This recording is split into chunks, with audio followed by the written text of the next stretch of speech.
Welcome to the Las Vegas Money Show 2017. I'm Matt McCall, joined by Chad Morganlander. I mean, we've been around a while together, like the old days at Fox sitting next to each other. Old friends, right? Yes. Portfolio manager, Washington Crossing Advisors. Thanks so much for sitting down with me. Thank you for having me.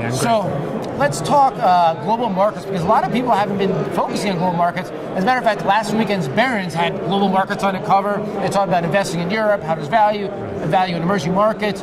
What's your feel on that? So we believe that overall the economy is in a synchronized global state. The U.S. is moving forward at 2.5% GDP growth. You have the Eurozone, which is growing roughly between 1 and 1.5%. And then you have the more important component of it, which is the Chinese economy, which we believe is growing roughly between 5 and 6%. But we have to take a little bit of a concern there, because the growth is coming from a lot of debt creation, and any kind of pause in that debt creation could have a feedback loop into all asset classes and all investment vehicles.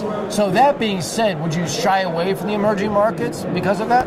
Well, I believe it depends on your time frame. So if your time frame is 3 years, the answer to that would be yes. If your time frame is over the next 3 months, you may want to be somewhat allocated towards the emerging markets. The real concern is when you look at China, the debt growth in China over the next 12 months is going to be greater than the GDP of the UK. And that is phenomenal. That impulse of that debt creation is causing a tremendous amount of demand for not only commodities, oil, copper, and other industrialized commodities, but also ginning up global trade.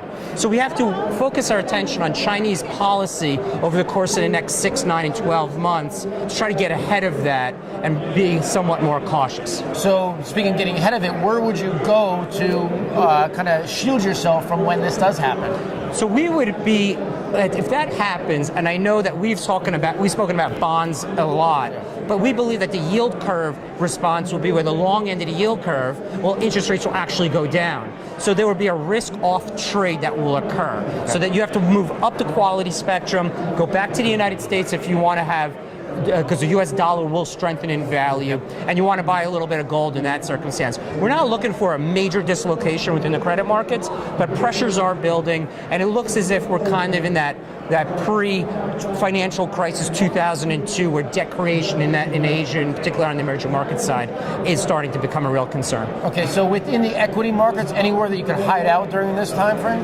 I think that U.S.-based, large cap, dividend-producing stocks that are dividend growers with very little debt are a no-brainer. If you have a 3 to 5 year time horizon, you want to move down. You want to be quite careful of the more speculative momentum stocks, because any type of kind of dislocation because of on the EM side, it's going to take global growth rates down, and it's going to cause somewhat of a panic.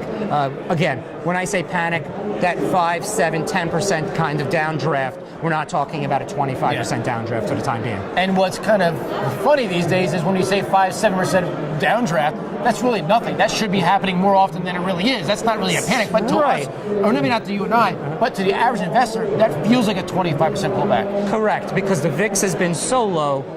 You've not had that pullback over the last several years. The Federal Reserve, though, we believe as it starts to move off of this 1% Fed funds rate to get closer, and we believe over the next 3 quarters, they'll get about 3 rate hikes to 2 rate hikes, then cash is going to become more competitive. Cash is king? I believe it's going to eventually become king. All right. Chad Morganlander, thank you so much. Appreciate it. Absolutely.